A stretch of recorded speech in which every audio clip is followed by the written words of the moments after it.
நம்ம செய்ய வேண்டியது முதல் விஷயம்னு சொல்லி பார்த்தீங்கன்னா உங்களுடைய பாயிண்ட் பி கிளீனிங். இந்த பாயிண்ட் பி கிளீனிங்க்கு அப்புறம் தான் நம்மளுடைய மிஷன் பிரேயர், அதற்கப்புறம் தியானம், அதற்கப்புறம் உங்களுடைய அன்றாட செயல்கள்.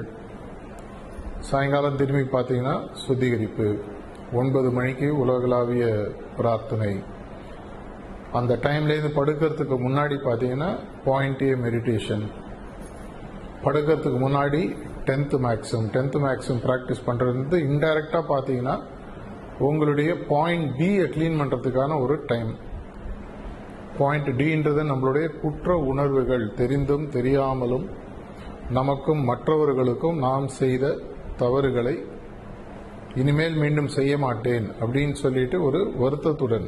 அது ஆக்சுவலாக பார்த்தீங்கன்னா தாஜி அடிக்கடி சொல்லக்கூடிய விஷயம்.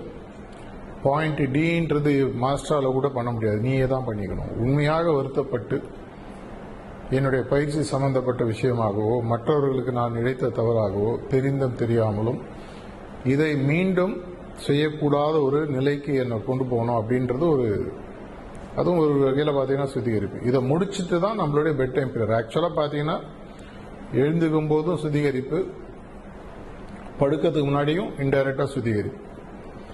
இது மட்டும் தான் நம்ம கையில் இருக்கு.